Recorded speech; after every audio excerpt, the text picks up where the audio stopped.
It was August 15, 1947.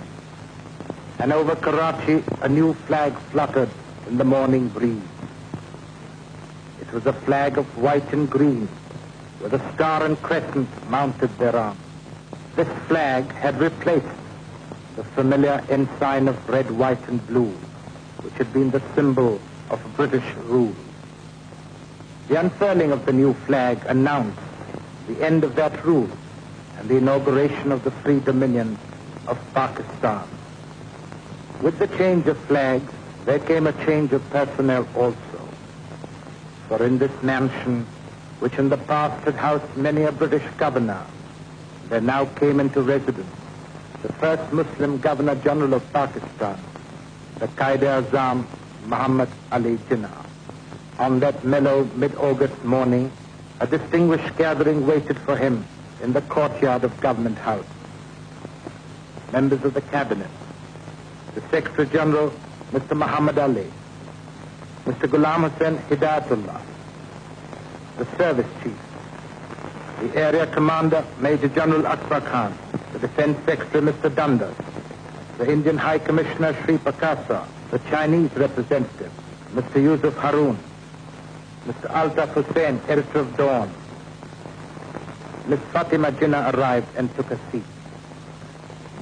Then, dressed immaculately in a silk sherwani, Mr. Jinnah, escorted by his ADC, came out of the building to receive the salutation of the people he had united under this new flag. To them he had given a homeland. What is even more important, he had given them a place among the free peoples of the world. The birth of Pakistan had coincided with his taking over the Governor-Generalship of this new dominion. The swearing-in ceremony began with a recitation from the Holy Quran by Sir Ilahi Baksh.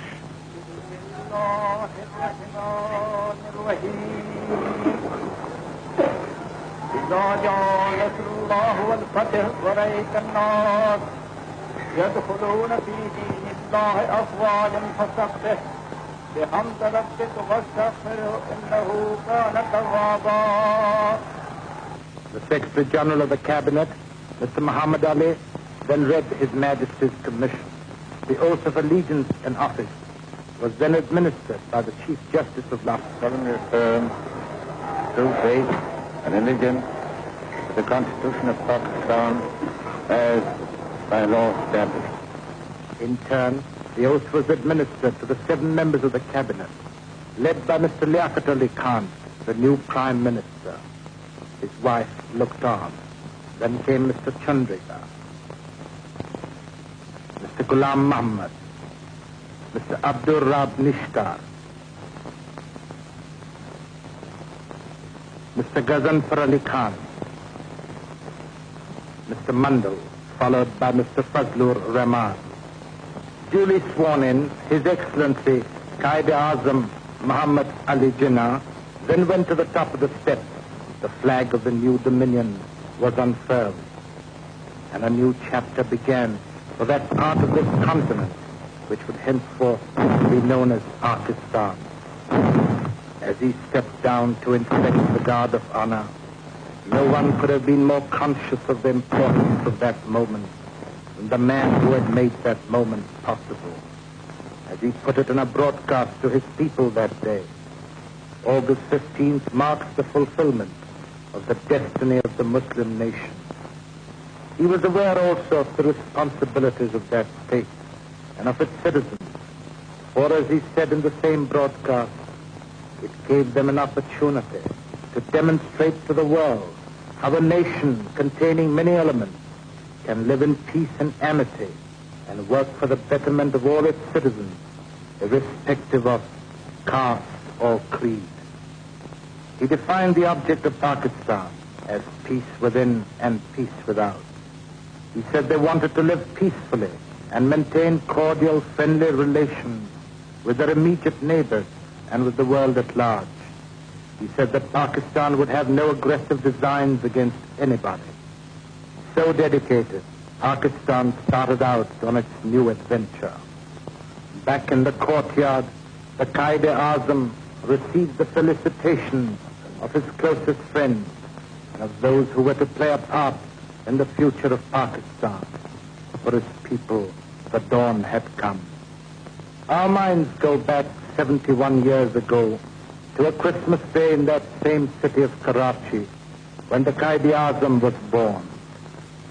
No one could have dreamt that this same child would one day play the role of founder of this new state in that same city of Karachi, even as no one could have visualized that this once barren desert would become the capital of a new dominion and the nerve center of the fifth largest state in the world.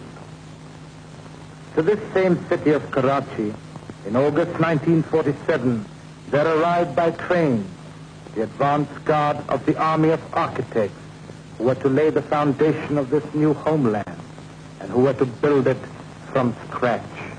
These architects, workmen, technicians, poured into Karachi daily. All these incidents, this enthusiasm, this concentrated effort was a sequel to the statement of the British government on June the 3rd, 1947, when His Majesty's government announced the plan for the partition of India and for the creation of two dominions.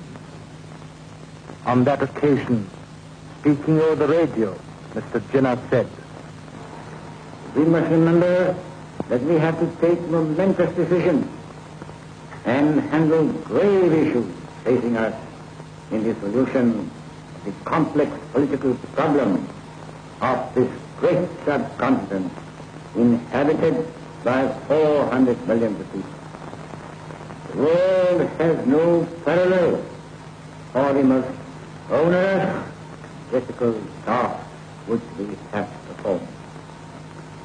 I pray to God that this critical moment He may guide us and enable us to discharge our responsibility in a wise and statesmanlike manner." While the rank and file of the builders of Pakistan arrived by train, its more important architects arrived by air. Among the early arrivals at the airport was Mr. Liaquat Ali Khan, the Quaid-e-Azam's second in command. Mr. Liaquat Ali Khan was to hold the important office of Prime Minister of Pakistan. The planes kept arriving, and the excitement mounted till August 7th, when the Quaid-e-Azam was to arrive in person. Many of his followers had come from near and far to see him land on this soil on which, centuries ago, another Muslim, Muhammad bin Qasim, had also landed. The arrival of Mr. Jinnah in Karachi was for his people an equal thrill. He was a man who had promised them Pakistan, and he had got it for them. Now he was with them. He had set foot on Pakistan for the first time. Their dreams had become a reality. With him was his sister, Miss Fatima Jinnah, the First Lady of Pakistan.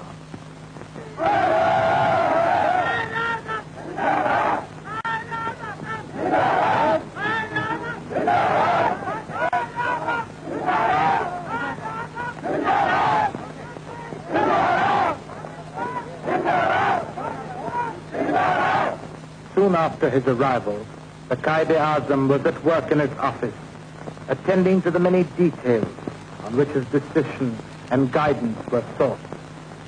For him, it was not enough